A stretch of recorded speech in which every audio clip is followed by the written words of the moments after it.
আমরা এখন বের করা শিখব ফ্যাক্টরস বের করা শিখব, আবার শিখব ইভেন ফ্যাক্টর এবং অড ফ্যাক্টর বের করা।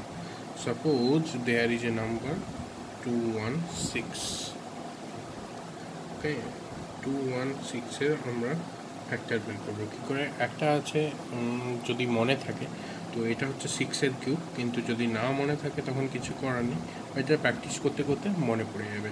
জাস্ট যেটা দিয়ে তোমার মনে হবে যে ভাঙছে জাস্ট সেটা দিয়ে করে দেবে।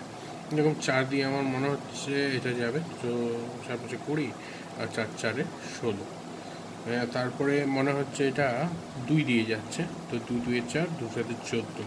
এবার চলে যাচ্ছে, আমি জানি আরও এটা করা যায়, বাট আমি এটা জানি এটা হচ্ছে 3-এর কিউব, 3×3 9, 3 27, আর এটা দেখা যাচ্ছে 2-এর কিউব। ওকে, তো এটা মানে হচ্ছে 2 কিউব ইন্টু 3 কিউব। এবার যেটা টোটাল ফ্যাক্টরের নিয়ম হলো 216 টোটাল ফ্যাক্টর কতগুলো। তো আমরা এখান থেকে টোটাল ফ্যাক্টর বের করতে গেলে এখানে শুধু পাওয়ারটা নিতে হবে 3, আর এখানে নিতে হবে 3, এবার +1, এটা +1, আর এটা ইন্টু করে দিতে হবে, তাই 4 × 4, তাহলে টোটাল ফ্যাক্টর হলো 16। এবার যদি বলে ইভেন ফ্যাক্টর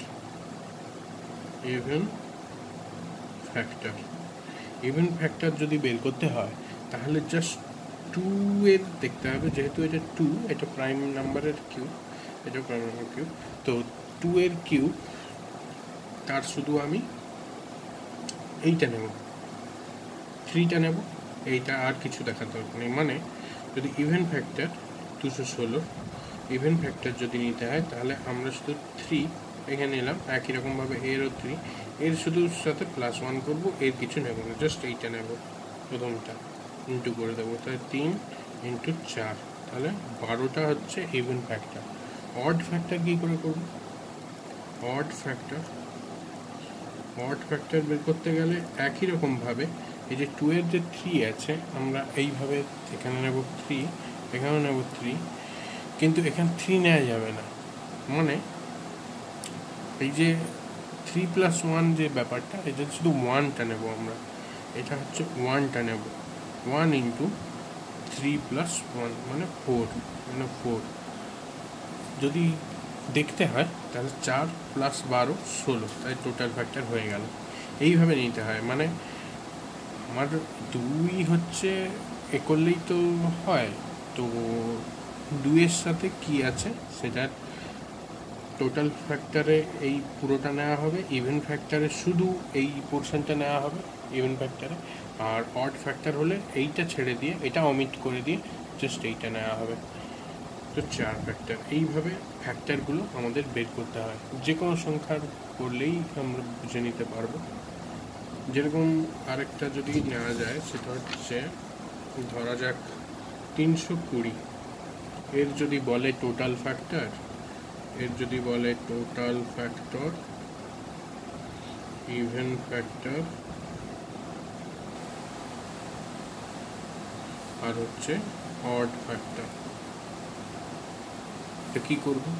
আগে সেই কমে 320 আগে দেখে নেব কততে হচ্ছে। যদি প্র্যাকটিস থাকে তো আর মুখে মুখে চট করে হয়ে যাবে, নাহলে এইভাবে দেখতে হবে। জাস্ট আমাকে এটা অ্যাকচুয়ালি দেখো, টাইম নষ্ট কম করার জন্য আমরা ডাইরেক্ট যাবো, 5 দিয়ে দেখতে পাচ্ছি, তাহলে 5 20, এই তো এসে গেছে।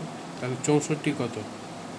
64 2 মানে 2⁶, 64 মানে হচ্ছে 2⁶, তাই তো? 2 কিউব মানে 8, 2 কিউব মানে এই 64, এটা 2⁶ আর 5, তার মানে এটা 2⁶ × 5। এইটা হচ্ছে আমরা টোটাল ফ্যাক্টর কী করবো না 6 নেব, আর এদিকে 5 নেব, +1 ইন্টু করে দেবো, তাহলে 7 × 6, 7 × 6 42, 42 হচ্ছে টোটাল ফ্যাক্টর। এবার ইভেন ফ্যাক্টর বের করবো। ইভেন ফ্যাক্টরে কী বলেছি আমি? জাস্ট 2-এর সাথে যেটা আছে তার 6 নেব, এই 6 নেব ইন্টু এটা হচ্ছে 6, 36। আর অড ফ্যাক্টর কী করব? অড ফ্যাক্টরে এই 6 নেব না, 1 নেব, ইন্টু 6, তাহলে 6 এটা অ্যাড করে দেখতে পারো, 6 6 12 42 টোটাল। ইভেন আর অড অ্যাড করলে টোটাল ফ্যাক্টর বেরিয়ে যাচ্ছে। এইভাবে আমাদের ফ্যাক্টরগুলো লাগে। এইগুলো কোথায় কোথায় লাগে, এইগুলো সমস্ত কম্পিটিটিভ এক্সামে যখন তখন কোশ্চেন থাকতে পারে। Number of factors, true or false বের করতে হতে পারে, এ নাম্বার অফ ফ্যাক্টরস, ও number of factors, etcetera etcetera. Okay, এটার জন্য একটু সাবস্ক্রাইব করে দিতে হবে আর লাইক করো, জাস্ট গো।